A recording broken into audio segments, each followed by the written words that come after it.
오늘 새벽 말씀의 셈은 히브리서 5장 11절에서 14절 말씀으로 언제까지 어린아이로 살 것인가 라는 말씀으로 말씀을 나눔합니다. 먼저 성경을 보면 내기 세대에 관하여는 우리가 말이 많으나 너희가 듣는 것이 둔함으로 설명하기 어려우니라. 때가 오래되었으므로 너희가 마땅히 선생이 되었을 터인데 너희가 다시 하나님의 말씀의 초보에 대하여 누구에게서 가르침을 받아야 할 처지이니 단단한 음식은 못 먹고 젖이나 먹어야 할 자가 되었도다. 이는 젖을 먹는 자마다 어린아이니 의의 말씀을 경험하지 못한 자요. 단단한 음식은 장성한 자의 것이니 그들은 지각을 사용함으로 연단을 받아 선악을 분별하는 자들이니라. 오래전에 키는 컸지만 철은 안 든 친구가 있었습니다. 몸은 어른인데 말투는 아기 같고 자기중심적인 행동은 아이와 다를 바가 없었어요. 모두가 말했죠. 쟤는 아직 애야. 그 말을 들은 그 친구는 억울해했습니다. 내가 몇 살인데 자꾸 애라고 하는 거야. 하지만 나이는 숫자일 뿐 성숙은 행동에서 드러납니다. 오늘 히브리서 기자는 충격적인 말을 합니다. 너희가 아직도 젖을 먹는 어린아이구나 라고 합니다. 교회를 오래 다닌 사람에게 당신은 아직도 유아 수준이라고 말한다면 어떤 반응이 나올까요? 신앙 연륜은 있는데 신앙 성숙은 없는 우리를 향한 하나님의 따끔한 말씀이 아닐까요? 오늘 본문은 우리에게 질문합니다. 당신의 신앙은 잘하고 있는가? 당신은 지금 단단한 음식을 먹고 있는가? 여전히 젖을 찾고 있는가? 이 질문을 깊이 생각하면서 오늘 말씀이 무엇이라 말하는지 듣는 시간이 되었으면 합니다. 우리가 첫 번째로 생각하고자 하는 것은 듣는 것이 둔해지면 진리가 무뎌진다는 것입니다. 11절에 우리는 이 말에 대하여 할 말이 많으나 너희가 듣는 것이 둔함으로 설명하기 어렵다라고 말씀합니다. 여기서 말하는 듣는 것이 둔하다는 말은 단순히 귀가 안 들리는 것이 아닙니다. 게으르다, 무기력하다는 원어적인 의미를 포함합니다. 즉 말씀이 와도 반응하지 않는 상태, 일종의 영적 무감각 상태입니다. 예를 들어보면 아이들이 엄마 말을 한 귀로 듣고 한 귀로 흘릴 때가 있습니다. 엄마가 아무리 말해도 아이는 고개만 끄덕이고 행동은 안 바뀝니다. 왜요? 듣는데 둔해졌기 때문에 그렇습니다. 마찬가지로 하나님 말씀이 아무리 풍성하게 선포된다고 할지라도 듣는 자의 마음이 굳어져 있으면 아무 유익이 없습니다. 오늘날 수많은 말씀 콘텐츠가 쏟아지고 있지만 말씀이 지식으로만 남고 존재를 흔들지 않는 이유는 듣기는 듣는데 어머니 말을 듣지 않는 것처럼 내가 순종해야 할 말씀으로 듣는 것이 둔해졌기 때문입니다. 순종해야 할 말씀으로 듣는 마음을 회복해야 성장이 시작되는 겁니다.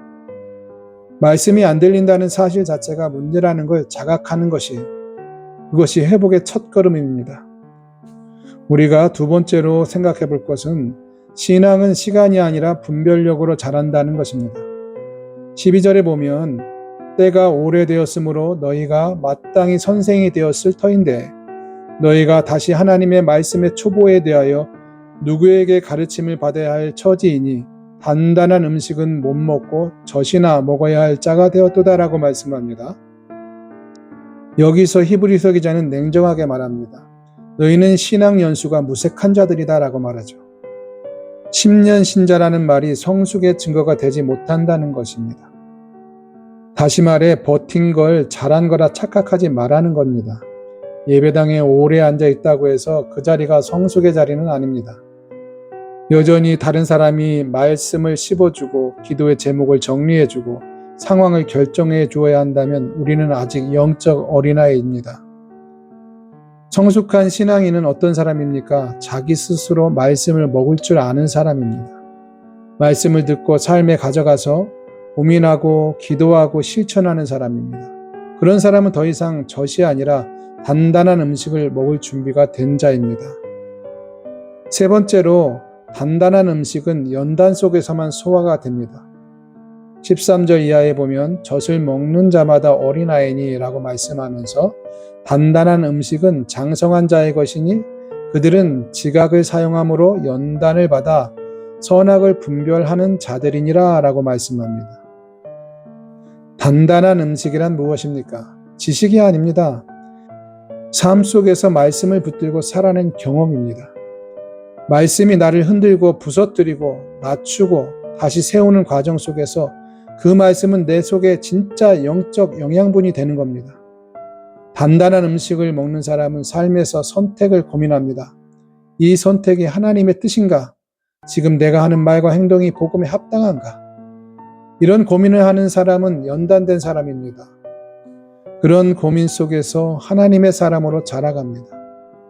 그래서 성숙한 신앙인은 항상 선악을 분별하는 영적 긴장감 속에서 살아가는 거죠. 그들은 늘 묻습니다. 주님이 원하시는 방향은 어디인가? 이 질문이 살아있으면 우리는 단단한 음식을 먹을 수 있는 사람이 되어진 겁니다. 이제 결론을 맺습니다. 우리 이제는 단단한 음식을 삼킬 때입니다. 하나님은 오늘 우리에게 묻고 계시죠. 너는 지금 어떤 신앙의 상태에 있는가? 듣는 것이 둔해졌는가? 시간만 흘렀지 자람은 없지 않은가? 너는 젖을 찾고 있는가? 단단한 음식을 삼킬 준비가 되어 있는가? 이렇게 묻고 있는 것 같습니다. 성숙은 지식이 아니라 반응력입니다. 그리고 그 반응력은 삶에서 말씀을 경험한 사람들에게만 주어집니다. 이제 젖을 뗄 때입니다. 단단한 음식을 먹고 자라나야 합니다. 성경은 우리에게 말합니다. 너희가 선생이 되어 있어야 할 시간이다. 그 말이 오늘 우리의 자리를 새롭게 정리해 줍니다. 주님, 이제는 젖이 아니라 단단한 말씀으로 자라게 하여 주옵소서. 듣는 길을 열어주시고 삶으로 순종하는 믿음을 주시옵소서. 언제까지 어린아이로 살지 않게 하소서. 정말 성숙한 어른의 신앙을 가지고 하나님을 기쁘게 하고 믿음의 역사를 나타내는 신앙인이 되게 하여 주옵소서. 예수님의 이름으로 기도합니다. 아멘.